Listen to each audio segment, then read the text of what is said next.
December 6 വിശുദ്ധ Nicholas. പുരാതന Greek നഗരമായ മൈറയിലെ ആദ്യകാല ക്രിസ്ത്യൻ ബിഷപ്പായിരുന്നു വിശുദ്ധ നിക്കോളാസ്. തൻ്റെ ജീവിതകാലത്ത് അദ്ദേഹം തൻ്റെ ജനങ്ങളുടെ ആവശ്യങ്ങളോടുള്ള അസാധാരണമായ ഉത്കണ്ഠയുടെ പ്രശസ്തി നേടി. മരണശേഷം അദ്ദേഹം ഒരു മഹാത്ഭുത പ്രവർത്തകനായി പ്രശസ്തനായി. തൻ്റെ ശുശ്രൂഷയിലുടനീളം യേശു ഉപയോഗിച്ച രീതികളെക്കുറിച്ച് നിക്കോളാസിന് അഗാധമായ ധാരണയുണ്ടായിരുന്നു.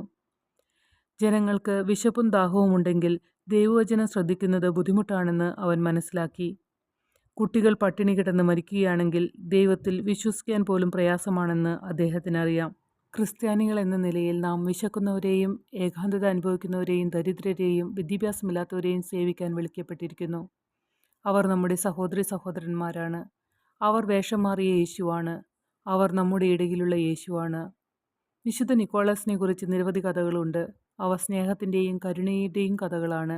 അവ ആത്മത്യാഗത്തിൻ്റെയും മഹത്തായ ഔദാര്യത്തിൻ്റെയും കഥകളാണ്. ഈ കഥകളിലൊന്ന് 3 പെൺമക്കളുള്ള ഒരു വിധവയെക്കുറിച്ചാണ്. അവൾ വൃദ്ധയും ദരിദ്രയുമായിരുന്നു. സ്ത്രീധനത്തിന് പണമില്ലാത്തതിനാൽ അവളുടെ മരണശേഷം അവളുടെ പെൺമക്കൾ മിക്കവാറും അടിമത്തത്തിനോ വേശ്യാവൃത്തിക്കോ വിൽക്കപ്പെടും.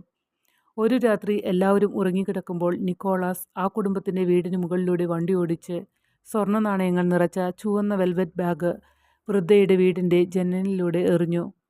ശബ്ദം കേട്ട അവൾ നിക്കോളാസ് ഓടിപ്പോകുന്നത് കണ്ടു. നിക്കോളാസിനെ അവരുടെ അടുത്തേക്ക് അയച്ചതിന് ദൈവത്തെ സ്തുതിച്ചുകൊണ്ട് തൻ്റെ ജീവിതകാലം മുഴുവൻ ചിലവഴിച്ചു. വിശുദ്ധ നിക്കോളാസിൻ്റെ പാരമ്പര്യം രഹസ്യകരമാണ്. ആദ്യത്തേത് പ്രകാരമാണ്. പെരുന്നാളിൻ്റെ തലേദിവസം രാത്രി കുട്ടികൾ അവരുടെ ഷൂ അല്ലെങ്കിൽ ബൂട്ട് അടുപ്പിന് മുന്നിൽ ഉപേക്ഷിക്കും. ഡിസംബർ 6 പിറ്റേന്ന് രാവിലെ അവർ ഉണരുമ്പോൾ നാണയങ്ങൾ, മിഠായികൾ, ഓറഞ്ച് തുടങ്ങിയ ചെറിയ സമ്മാനങ്ങൾ കൊണ്ട് നിറച്ച ചെരുപ്പ് അവർ കാണും.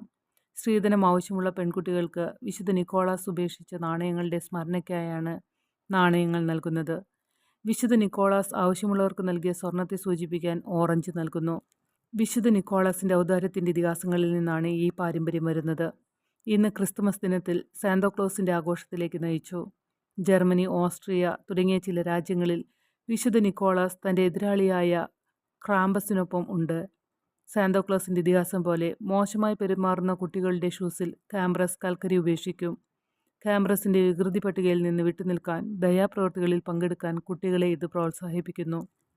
മറ്റൊരു പാരമ്പര്യം വിശുദ്ധ നിക്കോളാസ് കുക്കികൾ ഉണ്ടാക്കുക എന്നാണ്. യുണൈറ്റഡ് സ്റ്റേറ്റ്സിൽ ജിഞ്ചർ ബ്രെഡും ഷുഗർ കുക്കികളും ഏറ്റവും ജനപ്രിയമാണ്. അതേസമയം നെതർലാൻഡ്, ജർമ്മനി തുടങ്ങിയ രാജ്യങ്ങളിൽ സുഗന്ധവ്യഞ്ജന കുക്കികളും പെപ്പർമിൻറ്റ് കുക്കികളും നിർമ്മിക്കുന്നു. സ്പൈസ് കുക്കികൾ വിശുദ്ധ നിക്കോളാസിൻ്റെ ആകൃതിയിലാണ് നിർമ്മിച്ചിരുന്നത്. വിശുദ്ധ നിക്കോളാസിൻ്റെ മഹത്തായ പൈതൃകം അനുകരിച്ചുകൊണ്ട് ദയയുടെയും ഔദാര്യത്തിൻ്റെയും സൗഹൃദത്തിൻ്റെയും നിമിഷങ്ങൾ, വിശുദ്ധ നിമിഷങ്ങൾ സൃഷ്ടിക്കുക എന്നതാണ് 3ാമത്തെ വിശുദ്ധ നിക്കോളാസ് ദിന പാരമ്പര്യം. ആവശ്യമുള്ളവർക്ക് ഒരു ഗ്രോസറി സ്റ്റോർ ഗിഫ്റ്റ് കാർഡോ, ക്രിസ്മസിന് ഉപയോഗിക്കാൻ പുസ്തകങ്ങളോ, ആവശ്യമുള്ള ഒരാളുടെ യൂട്ടിലിറ്റി ബില്ലോ അജ്ഞാതമായി അടയ്ക്കാം. അല്ലെങ്കിൽ പ്രാദേശിക ഫോസ്റ്റർ കെയർ പ്രോഗ്രാമുകൾക്ക് സമ്മാനങ്ങൾ സംഭാവന ചെയ്യാം. കുട്ടികൾ, ബേക്കർമാർ, വധുക്കൾ, അവിവാഹിതരായ സ്ത്രീകൾ, നാവികർ, യാത്രക്കാർ എന്നിവരുടെ രക്ഷാധികാരിയാണ് വിശുദ്ധ നിക്കോളാസ്.